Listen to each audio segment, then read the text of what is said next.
Good afternoon, everybody, and you're very welcome to Radio Centre Ireland's first webinar of 2025.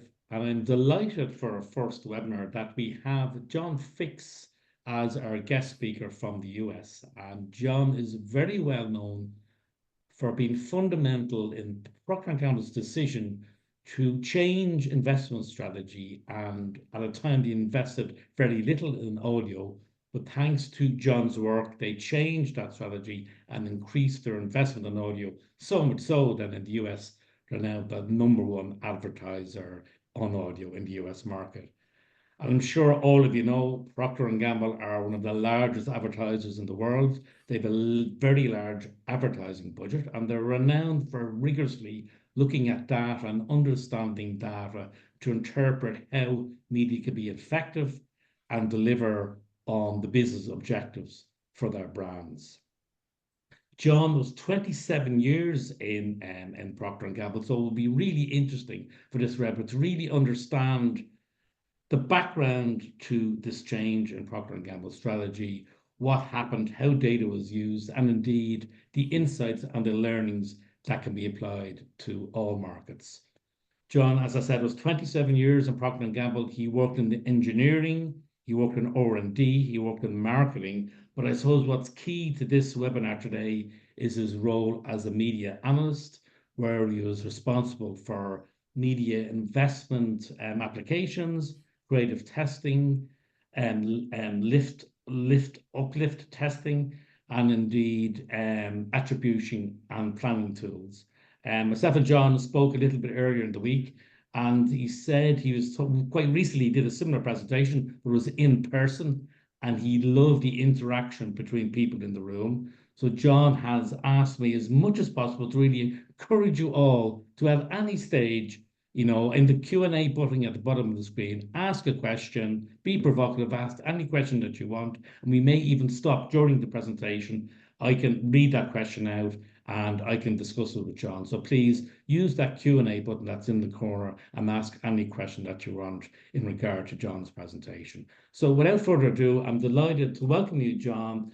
Really appreciate your time, and it's over to you. Great, thank you. Again, I'm John Fix. I gave this presentation to the EGTA in the fall. So that was the test and seeing if what I learned in the United States, plays across the world.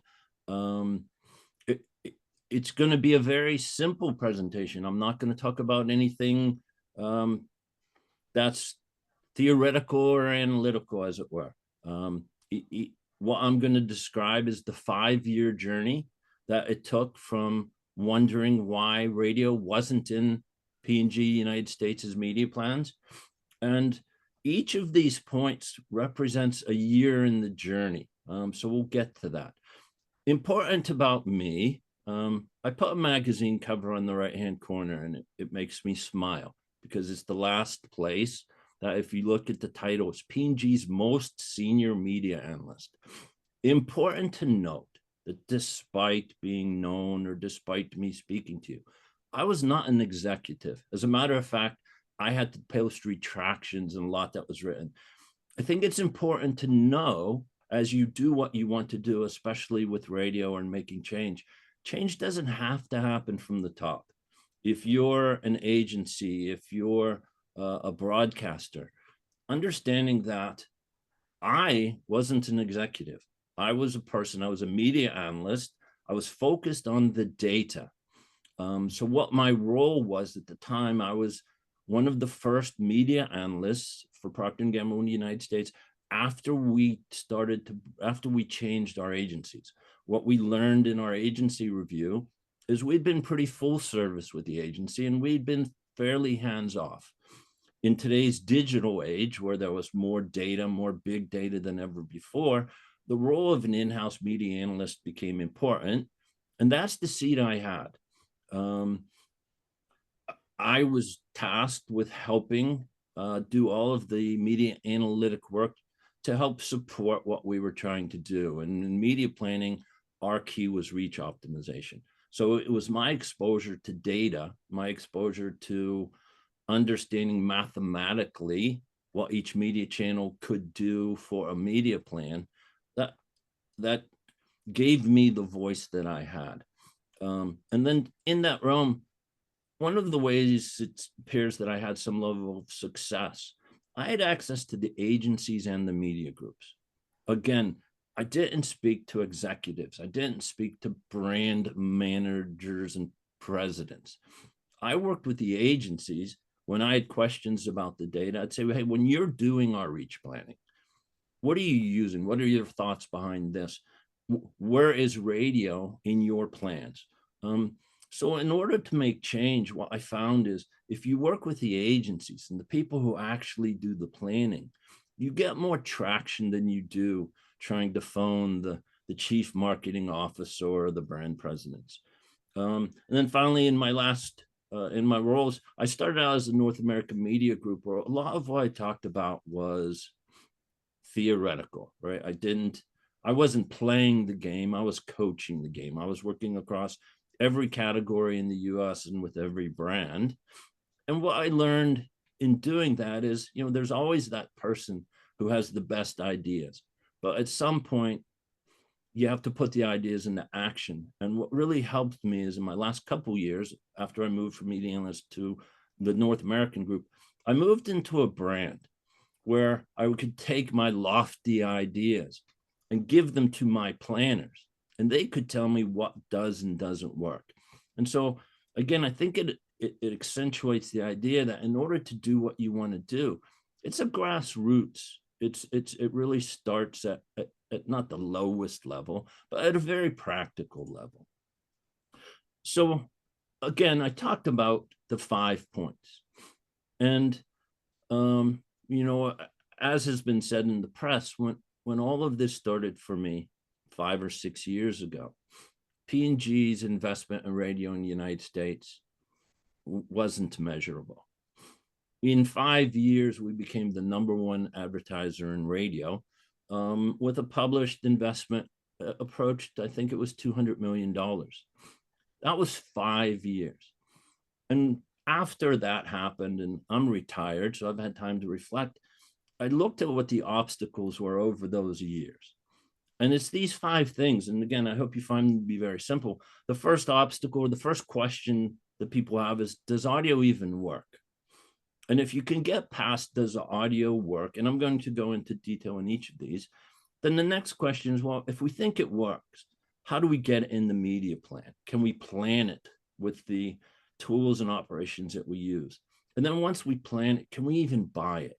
And depending on your market, that means different things. Do you have broadcast, broadcast groups, or does it have to be bought in small bits? Do you have to do a different buy for, different cultures or for different genres? Difficulty or ease of purchase is just as important as getting someone to believe that it works. Once you get someone to the point where they know they can buy it, the next question is, okay, you're going to do it, but are you going to do it right? Radio's fallen out of favor. I hate saying it, but if it had fallen out of favor for us, and a lot of brands weren't equipped to think about audio correctly. Procter & Gamble in the 1920s invented the soap opera. And in the 2020s, when I'd say, are you going to do radio? We really don't know how. What should creative be? You're not saying we should use jingles, are you? It's like, okay, well, if you're going to do this, you might do it well. And what you find is that, Radio Ireland, or there will be a lot of places where you'll be able to find research to tell you how to do it right if you're going to do it, because doing it poorly is just as bad as not doing it at all. Once you get past that point, then the next one for us, and as a data analyst, you'll see why it's in here, can it be measured? If a brand takes a chance to say, I'm going to buy radio, in today's date, people want to know ROI. How do I know that I bought it and it made a difference? The ability to think about how to show them the value of what they've done is really important now. And then the last one is very similar to number 3, but different. It talks about the brand. Is the brand or the advertiser set up for radio success? And in that point, I'll talk a bit about, there's a great movement now of sonic branding and making sure that your brand or an advertiser has an audio asset that is iconic and recognizable to the brand. That's just as important. So I'm not going to ask for questions at this slide because that's my lead-in. So, John, go ahead. Can I just ask one question that you said on the start? You said audio had fallen out of favor with Procter and Gamble. Is there a reason why it had fallen out of favor? Is it just because there was new opportunities? I believe so. So there's a long narrative, and there's a lot being written in the last 6 months. And the headline being pushed by the broadcasters is audio never did well in attribution. And so I've spent the best part of 6 or 7 months trying to figure out attribution wise why that might be. So in the analytical side, we found a lot of breakdowns in the way we would do attribution, such that mathematically it wasn't showing to be good.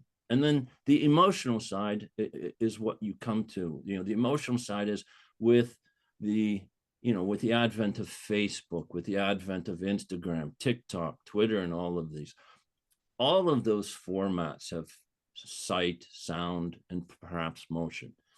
And part of what we'll talk about in point one is when new things come in, money has to come from somewhere.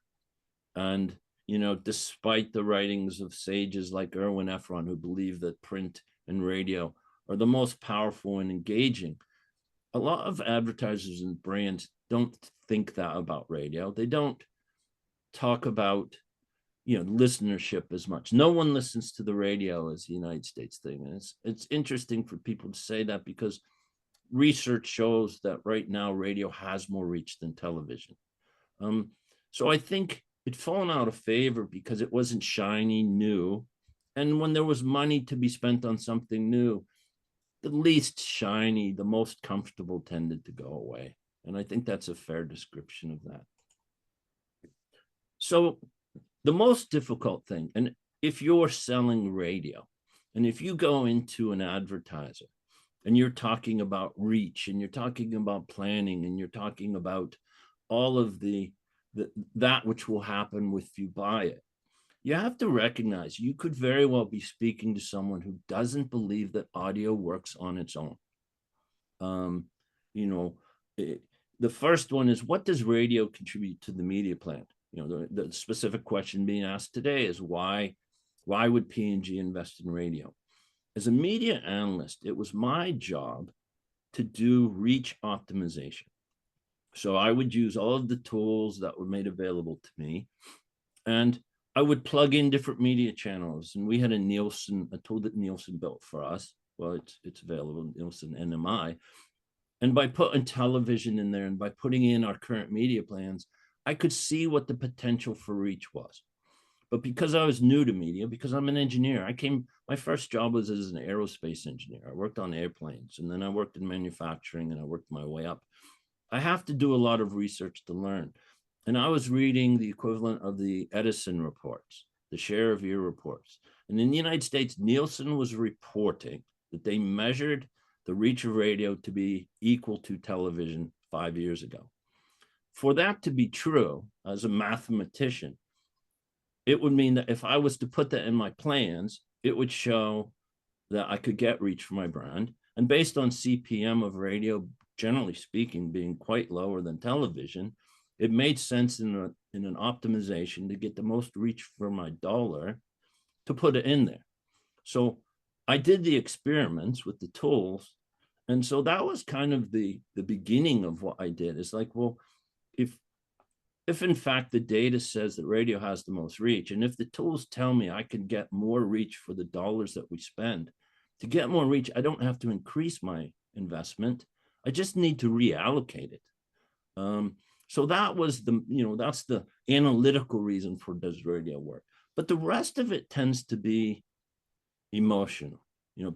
We have a lot of brands. Procter & Gamble was shampoo brands, teeth whitening brands, beauty brands. Beauty brands believe that it's sight, sound, and motion, specifically sight. If I had a full head of hair, I would show you, it's like, you have to see the shiny hair. That's the outcome of the shampoo.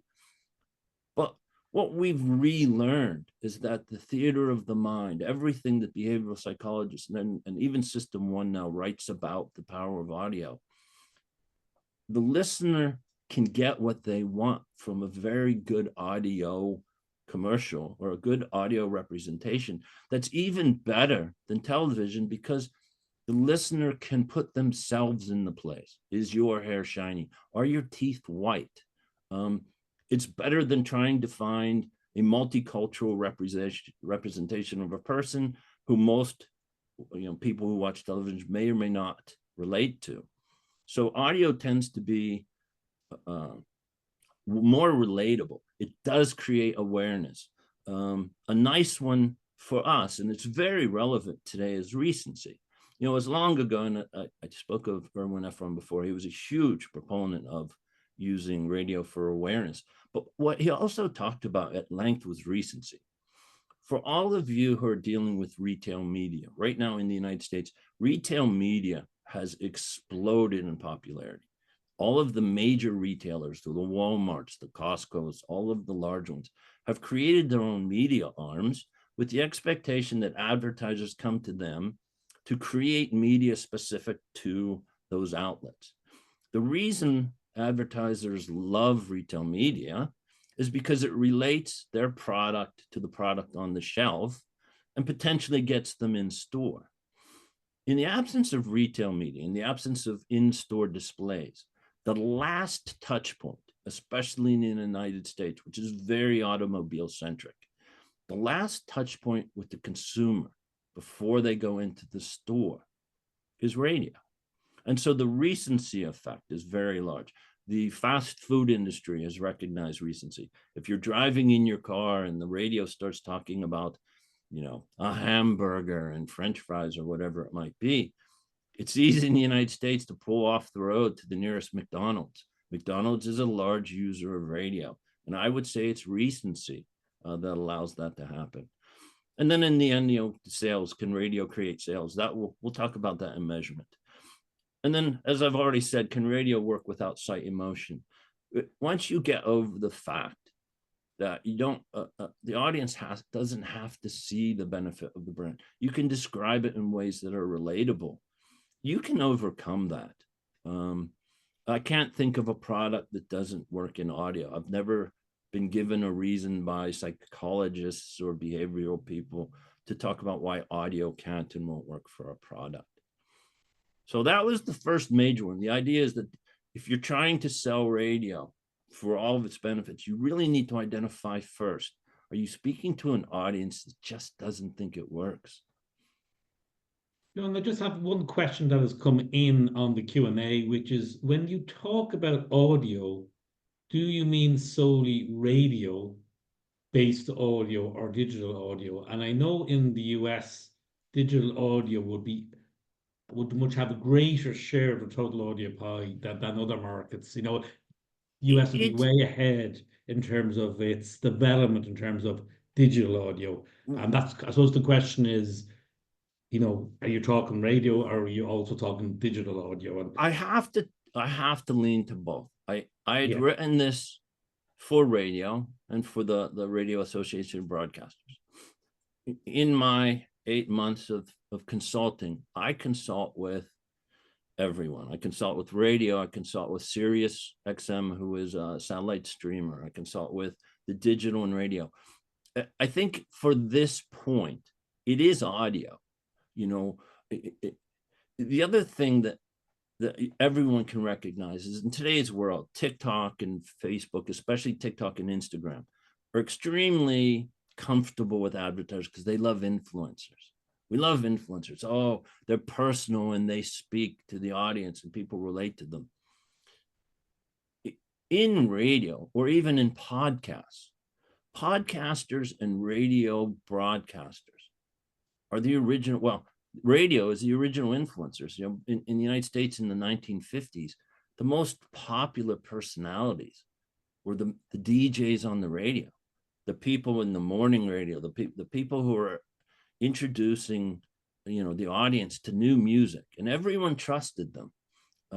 So I think when I say audio, I have to give a lean. I mean, it will be a different execution, right? The influence of the podcaster is slightly different than the influence of an on-air personality, which is different than just putting a spot on the radio with your iconic asset. But I don't feel the need to differentiate, other than you have to recognize that what you execute on a podcast might be different than what you might execute through broadcast versus streaming. Great, John. I've actually another question on a slightly different topic, which was, can you provide more information system 1 and system 2 thinking perspective, and in terms of how audio can be relatable to the listener? So not obviously system 1, system. In terms, so in a lot of what I've read, and it goes to the influencer, the idea that if think of a podcast, right? The reason people listen to major podcasts is it's the same personality. It's a voice they trust. If a podcaster does an on-air read of your ad, and a lot, there's a lot written, and I would have to cite it all differently, but there's a lot written that says there are times where on-air reads will have more effectiveness than a pre-recorded spot, because a pre-recorded spot tends to lack personality and trust. It is the advertiser's voice selling its product. In the most extreme, an advertiser will find a celebrity, because what they want is the voice to be recognizable. The problem with the celebrity is if you have a mega celebrity's voice, your spot becomes, did you hear the ad with Adele on it? Did you happen to hear the ad with the person? They don't talk about the brand. I think if you wanted to find research, you can look at it, but it's the relatability of the ad, the ability of the audience to put themselves in the theater to listen to, hopefully, a personality describe something that can benefit their lives, that can allow it to work. But again, I've worked a lot with the behavioral psychologists. There's a lot of research in the United States. We use Nielsen quite a bit. They do a lot of audio research, and they'll talk about, the way human perception works. Human perception doesn't turn off hearing. You cannot. Sometimes the sense of sight is overwhelming. There's so much in the periphery. There's so much going on that things can be ignored or perceived. Your the way your anatomy doesn't turn off here. It's always on, and so there's an importance to that. Some of the research that I read from behavioral psychologists started in the military. Like, the military understands the importance of audio. If you think about flight, the commands in flight given to the pilot are very succinct audio signals, and military pilots that way as well. They have the host of gauges and heads-up displays, but even in the military, they recognize that nothing supersedes the sound of a voice, and the voice can be male or female. There's research that says female breaks through. A lot of advertisers over-index in male. The female voice, and I won't make no jokes, is not trained to ignore the humans are not trained to ignore the female voice. And so there's a lot of that research that can guide you into how to make recognizable and attention getting creative. Just one other question, John, and I think you kind of referred to this later in a couple of the other slides, so you may want to hold answering this until a little bit later, but I'll just read it out anyway. It says, in terms of audio and return on investment, the radio, you're getting awareness, but what about advertisers that want to track clicks and performance of campaigns when it comes specifically to linear radio?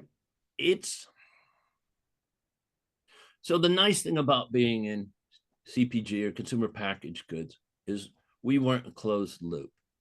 And I say it's good because what happens with broadcast is you're creating awareness and you're trying to create the equity for your brand. And in doing that, there's an immediacy to creating the awareness, but there shouldn't be a perceived, or there shouldn't be the expectation of immediate action.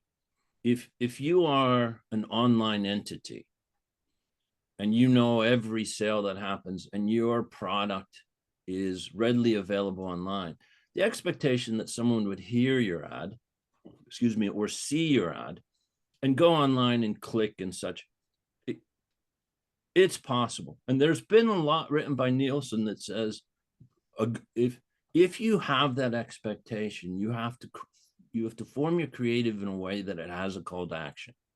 So it can be done. And if that's what you do, if you say your website in the ad, and you'd have to say it a few times, but there is research in the United States done by Nielsen that says radio has the ability to do call to action.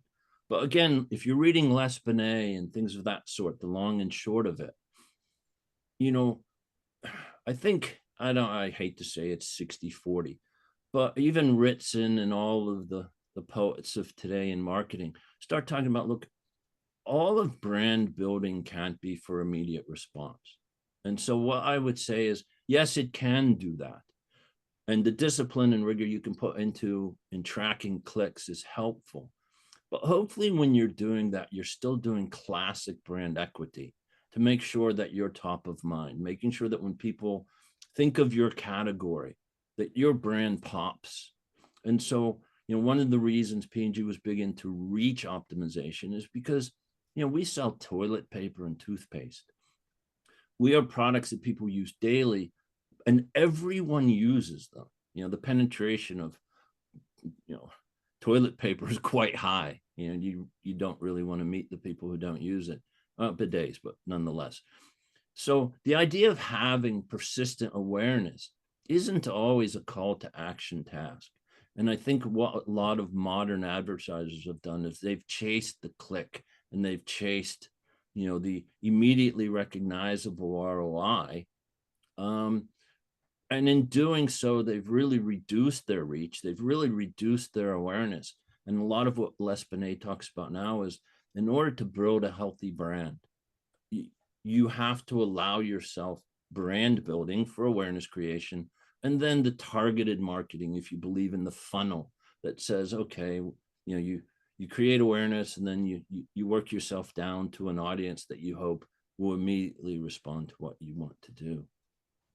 And just to add, John, just to that person who put in that question, in regarding the long and the short, in regards to the short, the bit that is short-term activation, there is research on both the Radio Centre Ireland and Radio Centre UK sites specifically looking at that, and there was a lot of work done with measuring GA and analyzing it with radio and audio and GRPs. So if you go onto the website, both the UK one and the Ireland one, there's lots of data that looks specifically at audio's role in the short. But as you say, John, it's about doing both. And a key to that, again, is you can't expect radio to do all the work. If you want clicks, you have to make sure your creative gets you to that result. If you want clicks and you don't say your website clearly, you're not going to get what you want. And you can't blame the medium for that. Like, execution has a very large role in the effectiveness of audio communication. Non-branded audio is the worst. Even in AI, in the world now, you can get creative testing done by AI. And what I find funny about that is the computer isn't that smart. What you tell the computer, what you tell the algorithm is ads that brand in the first 3 seconds are better than ads that don't. So the algorithm looks for the brand name in the first 3 seconds. And if it finds it, it scores it high. And people say AI is brilliant. No, the rule of understanding branding is brilliant, and AI can just do that. The more times the brand name is said in the ad, the better the ad performs. AI can track the number of times that the brand is said. So if you go down the path of creative evaluation through AI, just ask what the rules are. Don't pay for the AI, learn the rules, and you can do it yourself. We've been doing it ourselves for quite some time. So and moving ahead, so in the first year, understanding that if you're talking to a room of people who don't even think radio or audio works or radio works, there's no need to move on. You just can't get past someone who doesn't recognize that it can work. Once you get past that, the next real question is, can you plan it and can you purchase it? At P&G, when we had an agency of record, what we would say is, okay, well, we think this will work. It's not in our planning tools, so we're not sure what the reach would be. And then once we got it in the planning tools, and I hate to say it's part of Radio Island's job, but it takes the industry to help, to work with whoever it is that creates the data, to allow them to do the right thing such that the data can be available, because no one wants to buy something without getting delivery reports. But the same way, if it's not integrated into planning tools, if it's done in the margins, if someone has an Excel spreadsheet that says, well, if I buy this many TRPs, I should get this much reach. Working with the industry and working with agencies to make sure that the planning tools show the mathematical value of buying it is important. And then the next one is, once someone wants to buy it, you're going to have to look at your market to see, if I wanted a national broadcast, would I write 1 check? Would I write 4 checks? Or would I write 50 checks? If the answer gets you down to, well, what we'd have to do is write a check for every local market, and that, what the agencies are very hardworking people. So I say that for the percentage of agency people out there, understanding how hard you work. The thought of having to write myriad of checks just to execute a single campaign is a lot to ask. So that's where the agencies can work with aggregators, can work with broadcasters to make sure that it's possible to execute small and large scale buys such that the industry itself supports buying it. There's not much more to say about that. Are there any, there's a lot hidden in there, but you have to have it in the tools. You have to have data, and then you have to be able to buy it. I met with a major broadcaster, and they said, John, you're a nice guy. I said, thank you. And they said, but why don't we get any share of the buy? And I said, well, I asked the agencies, and the agency said, for a major broadcaster, they can just write you a check. But for you, you send them down the path of 50 local markets or something of that sort. It's just too hard. And that organization looked within themselves, and then they had to make a decision if they wanted to make it easier to buy. And they changed their business structure such that it was easier to purchase through them, and they were able to sell radio. So for the broadcasters out there, make sure you're doing as much as you can to accept the money from large and small advertisers, because it can't be hard.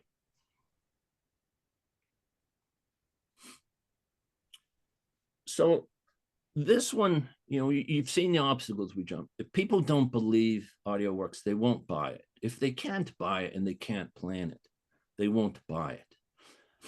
This responsibility falls among everyone. This falls among the agencies, the creative agencies, and the broadcasters especially. For a brand that hasn't done audio or radio in a long time, as I said, they might not remember how to do it. If you're a broadcaster and an advertiser comes to you and says, we really think radio's great. We read everything that's written. Radio Centre Ireland has the best research we've read. We're ready to do this. We just recorded a spot in our basement. We want you to just, do that. What I suggest as a broadcaster, as an agency, is, look, if you're going to do this, how about doing it right? So things to think about. Is it a 6-second ad, a 15-second ad, or a 30-second ad?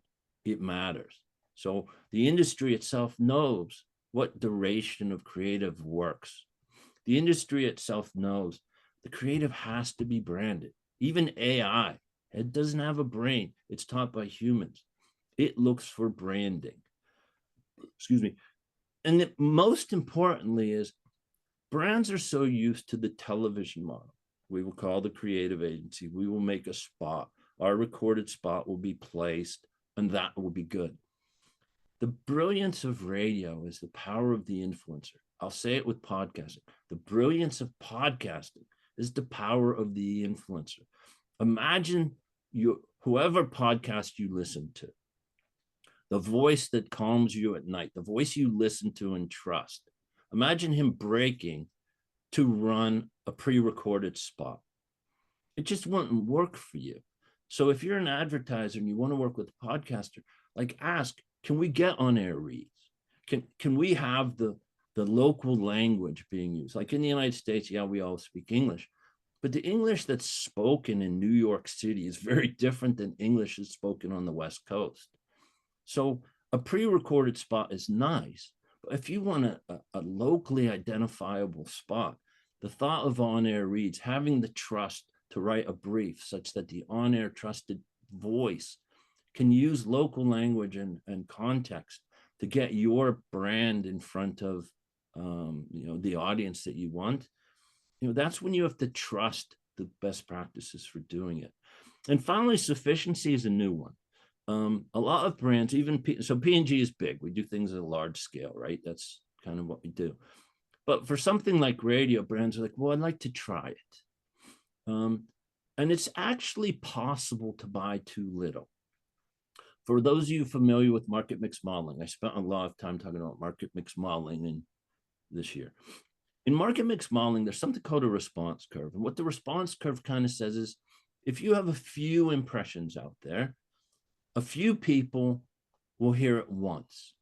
And in hearing it once, you'll get some response. But as reach builds, as more people hear your ad, and as more people hear your ad more often, the ad can be more effective. If a brand doesn't buy enough, if you can't create some level of frequency, not an annoying level of frequency, behavioral psychologists say, if you get reminded once a week, a frequency of 4 to 6 in a month, that's enough to keep your brand top of mind. And you can do it a bit with TV, a bit with radio, a bit with digital, however you want to do it. If you don't buy enough, you won't be in front of the audience enough to create a response, to create a memory structure, to get, and unless you're going for clicks, one should be enough, maybe 2. But part of what you can look at as a broadcaster is you're never going to turn money down. But if it looks like somebody's dipping their toe in, part of sufficiency can allow you to say, look, my national market is massive and your budget is small. What if we were to take your budget and apply it regionally or locally, such that we can get an effective frequency in a small place? Your risk is low. And once we see that it works, then you can decide on whether to increase your investment. A small, meaningful investment is a lot better than a small, meaningful investment is a lot better than the same investment spread too thin, because there's no measure that would ever work. So, with creative best practices, knowing how much you should run, knowing what your ad should sound like, how long it should be, what the format should be, all of that's really important. Because, as an advocate for radio, I'm at year 3, year 4. I've got brands trying radio. When they do it wrong, and when it measures to perform poorly, it became personal to me, because brands would come to me and say, that was the worst advice you've ever given. And I'm trying to think, oh yeah, it's my responsibility for being an advocate of something that didn't work for you. But how hard did you try? So advertisers need to take responsibility, because the phone call I get from broadcasters is so-and-so bought radio and it didn't work. And I say to the broadcaster, did you help them place it? Was their creative good? No, their creative was horrible. I said, well, did you give them the feedback? Well, we don't want to insult them. I said, no, but you wanted to continue business. Don't allow bad radio to happen. It's not good for anyone.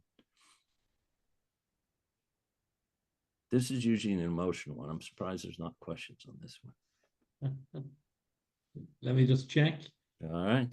Yeah, no, not at the moment, not specifically. That just means it's brilliant and everyone knows how to do radio. So the last one, this one, a lot of calls I get now is, John, you're a media analyst. What does the data say? Why are we losing? Why aren't we selling enough radio? Is it because MMM doesn't work well? What is it? I said, well, understand that a market mix model is almost a postmortem. A market mix model assumes that somebody's been doing something for a year or two, and they're hoping that it worked. But prior to that, it's as important as getting it planned. And you'll see how this interacts with can you plan and buy it. In today's digital age, when I sat at my desk as a media analyst, I had access to no less than 13 or 14 different media channels of data at my fingertips. For my brands, I could pull up at any time how many impressions I had on Facebook, Instagram, Twitter at the time, it's now X, TikTok. I knew what my programmatic buy was. I knew my TV buy to the spot. I had all of that data to answer a lot of questions. And the questions around television is how do we optimize it? Radio was slow. Even though radio's old, we didn't really have the data. So leaning on the broadcasters who tend to have the delivery data, leaning on the agencies to say, look, agencies, are you getting enough data to allow your conversation with the advertisers to be, you paid for 100 TRPs, you got 100 TRPs. If there's data to say different formats, radio in the States is based on pop radio and, a bunch of talk radio, news radio, sports radio. Is there data to talk about how each of those performed such that the discussion about radio, even at P&G, is, should we turn it on or turn it off? Is it good or is it bad? In every other media channel, the question is, how can I optimize within?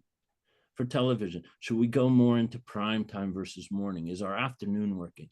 As an industry, you want to talk about optimization. Like you have to get past the, is it good or is it bad? It's, we know it's good. Let's evaluate our creative to make sure it's the best creative we can have. If our execution has 5 parts, be it format or time of day or on-air read versus pre-programmed, is there data to allow me to say, I need to tweak this. I don't need to get rid of it. Some of it works better than others. So when the conversation goes to optimization, there's less risk. And the broadcasters really should listen to that because what happens is MMMs happen in the United States quite a bit. And audio, for some reason, well, I can tell you why. The data for MMM isn't delivered data. What happens is because it's not readily available, they put planned data into an MMM model. In the United States, we have point of sales level data. I know at the store level where my product sells. So when I do a market mix model, it is weekly data by city, it's very granular. The radio data that was going into that very granular, very precise model was planned monthly TRPs. Mathematically, it's a flat line. And so if you think of what a regression model or an MMM model does, it tries to find peaks and valleys. It finds variation, tries to associate the variation in media delivery with the variation in sales. If you don't have granular data, if you don't have data with variation, the model can't find the association to sales. And then because of lack of data, the MMM will tend to tell you that you failed and that you didn't succeed. So that's where the measurement comes in. The measurement will help you get in the door because once someone starts planning with it, the data will support the planning tools. The data will support the advertiser who buys it such that every week or month, they get the reassurance that they're getting something back for what they paid for. Because I can assure you, Facebook is telling them every week or month, you ask for 100 million impressions, you're getting 100 million impressions. Look, go into the data set, it will show you that. It's very comfortable. We had a word at P&G called stewardship. As a media analyst, I had to assure that I had third-party measurement of delivery of every dollar of media I spent. And so if I couldn't go into a data system to say that I got what I paid for, just in terms of impressions, I wasn't supposed to allow them to buy it. If that's the environment you work in, you have to make sure the data is there, because at some point, especially in a data-driven company where every media channel has data, the media analyst will say, I can't buy you. If the tree falls in the woods and no one hears it, I need the data to say that it happened. And so that's the fourth point, and that's kind of the end of the journey. John, just one specific question that's very kind of specific to Ireland, and I know a lot of agency and advertising people will relate to this. MMM in Ireland, there is lots of MMM, but lots of brands don't invest in it because the cost relative to the media buy, because our population is Yeah, so small, means for some brands it just doesn't happen yeah, because yeah, the same an MMM project in Ireland would cost the same as other countries, but our population is tiny and therefore the yep. working media budget is a lot less. I know it's probably a very difficult question. Any No, it's not. independent Actually, you caught my omission. So the mission I made is, can you support sales lift tests? And your question is very on point, and I missed it. So what you can do, and I said it in terms of sufficiency. If an advertiser wants to try a medium in digital, it's very easy to geofence. Everyone knows, based on, well, maybe Europe it's harder because you have much better privacy and protection. It's still the Wild West in the United States, but it's very easy to say, I want to place these digital ads only in this city or in this region. And then what you can do is compare tests in the region where you place the sales versus not.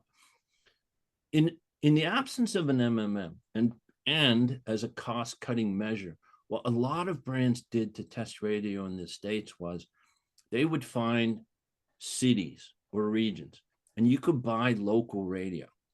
And so for 13 weeks, so what you would do is, there's Columbus, Ohio, and Denver, Colorado. And apparently for some brands, the sales of the product are almost identical in each. And the makeup of the people in those two cities is very similar. So what they would do is they would buy a bunch of radio ads in one of the cities and not in the other one. And because for a year or two, the statistical tracking of sales for those cities said that they're very, very similar, by doing that small test, what you'd see in 13 weeks is how much the sales would change in the city where you did run the ads, and you would compare it to the city that you didn't. So it's an A/B test, and it's exposed, unexposed test, and you can put a lot of statistical rigor in. It's just not enough to match sales. We have 14 different or 12 different demographic things to make sure one city's not older than the other, one isn't a different ethnicity, the stores aren't that, one's not drugstore driven and one's not massive grocery store driven. Once you establish that the cities are very similar and that the sales track over 52 to 100 weeks, it's a very safe premise to say, okay, all things considered equal, by merely investing in media that you want to do anyhow, you can run that test, which means it's basically free. And then by tracking the sales, you can see what the sales lift is. That's how you get around the MMM. Yeah, absolutely. And I'll say for broadcasters, it's an extremely powerful tool. So if a broadcaster is working with an agency and an advertiser, and they're very hesitant to enable those local market tests. And then by doing that, because you as a broadcaster or the content master, you say, look, why don't we do one of these local market tests? It's going to cost you the media in that area, but it's good for you because you'll get more sales. But let us help you with your creative. Let us help you with which stations you should buy. Let us help you. And what that gives the broadcaster is the assurance that if they pass the test, they put their best foot forward. But if broadcasters don't help, what you'll find is an advertiser will buy ads in the city. They'll be bad ads. They'll be placed wrong. They won't have bought enough of them. And the advertiser will go, well, we did that test and we failed. And after they failed the test, the broadcaster will look at what they did and go, well, you never should have passed. And by then it's too late. So, part of my thing to the agencies are always partners, but the broadcasters to step up and become true partners. We will do the creative for free if you buy it from us. That takes that burden away and it makes sure the creative is good. by buying it in small amounts. It's safe. And then you don't incur the costs that you do for the MMMs. So the last point I have, I just kind of added it because it's very modern. It sounds like 3, right? Number 3 was, are you doing it right? But this one puts all of the responsibility on the brand. Like in the past, they said, well, the radio industry needs to have data. The radio industry needs to do this. The agencies need to do that. The brands themselves need to think about branding. Like the brands should create a culture of creative testing. Don't run stuff if you don't know it's good. The other thing that's fallen out of favor is the idea that audio is an iconic asset that represents your brand. Some people laugh at the word jingle, but we had a little talk today and yesterday before this. Think about the jingles that you knew as a kid that you can recite by heart now that you're not a kid. You haven't heard some of these for 10, 20 years, but they're still in your brain. You know the sound, you know the brand. Every brand should aspire to that level of recognition. What we found was a lot of brands were doing TV advertising. And even if they had a celebrity, they would create this recognizable television entity. And when they would do radio, they would do it completely different. And so an exercise I would do is I asked the room, close your eyes, and I would play 2 or 3 TV ads. And then I would play 2 or 3 radio ads if they had them. And I said, is this the same brand? And the answer was, oh, my dog's calling for me. The answer is typically no. And so part of it is, Netflix has been brilliant. Everyone knows the sound of Netflix. It's those 2 or 3 really strong notes before Netflix turns on. More and more brands are hiring studios to create either a tonal asset or hopefully a jingle, such that the brand is easily identified across all touch points. There's a brilliant example from American Express, the credit card and financial company. They've got some jingle or tone without words. If you call the phone number to talk to them, that is the sound that answers the phone. When they start their executive board meetings or those grand things where the CEO gets on stage, they play the brand's music behind it. If you go to an ATM, the tone of the money machine is the American Express tone. Right now, if you say, well, I don't know if you have American Express, but if you've heard it, you can't forget it. That's what you want your brand to be. Consistency of audio with your other ads. Use your iconic assets. If your brand is always orange and yellow, if your brand always uses the same font, if your brand always uses the same words, it should be no different than the tone of your ads. Like you should be able to close your eyes and hear your radio ad, your podcast ad, your whatever ad that has sound in it, and to the point where it's your phone, to the point where every touch point. The consistency of that will really go a long way in making your audio advertising better. And so sonic branding is kind of the 5th. Like if you believe all of this works, then this is truly a L'Espionnet brand building. Like this is how you can take your brand to the next level by realizing that you've got to have a personality. It is truly brand building for awareness and identification. And so those are the 5. I mean, each one was a year in. The number 5 was in my 5th year. It's when I was just starting to think, well, this is starting to work. And then, realizing that the brands just didn't care enough to think about that. So, the last project I did before I left is I identified sound studios around the world, and connected with them to say, hey, can you do this work with us? And they would just rattle off the name of international brands they were working with to establish these consistent audio brands. So if you're an agency telling your brands, why don't you give this a shot? If you're a broadcaster, it's really a good nudge. And it just helps everything you've read about marketing to work a little bit more in terms of brand building and brand identification. So that's 5 years wrapped up into 50 minutes. That is brilliant. Just one question on that. I think it's quite clear, and I think everybody understands, how sonic branding and distinctive audio assets really can drive mental availability. But why then do brands, what's the blockage? Why do brands not lean into it more? Why do loads of... They don't think about it.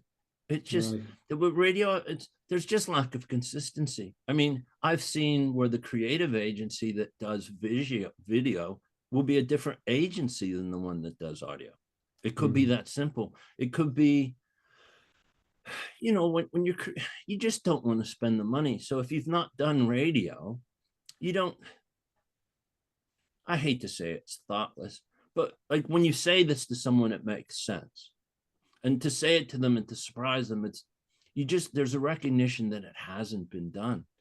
You know, if we wouldn't really be talking, right? If radio was the strongest performing media channel there was, all of these audio best practices would be in play. I think a lot of it's gotten forgotten. You know, radio, the jingle was pervasive and it worked. It always worked. But I think part of where audio assets got lost is the recognition that there's a lot of digital media where the sound is off 90% of the time. Nobody has sound on in Facebook. Nobody has sound on in Instagram, like TikTok, whatever. But I think it's, audio became less relevant because it became eyes on screen. So the quality of the audio got left behind. So now that the industry is playing catch up, or it's regaining its rightful seat, you know, people, we just need to make an ad. It's like, no, like recognize the best practices. Please brand your creative. Use a voice that people can recognize. If you use an influencer, you know, let them talk about your brand the way they want to talk about your brand. You know, on-air read kind of goes against sonic branding, but that's where the words they use become more important. You don't want the podcasters to say your jingle, but like in P&G, we have Bounty paper towels. It's been called the quicker picker-upper for decades. So if I did an on-air read, to not allow the person to say the words quicker picker-upper would just be an error. Oh, we've got a minute. That is it. I think, yeah, we're just, that is, the time, your timing is impeccable because we have just come right on to 3 o'clock. So, I really like to thank everybody for attending. John, I'd like to thank you hugely for all your insight and knowledge with regard to that 5-year journey and so many learnings that can be applied to Ireland and to other markets and to other categories. So many thanks to everyone. There'll be more webinars later on in the year. The newsletter will be out shortly with some other details of other activities and events that are happening shortly. So many thanks for your time. We really appreciate it and hope you all have a great afternoon. Thank you.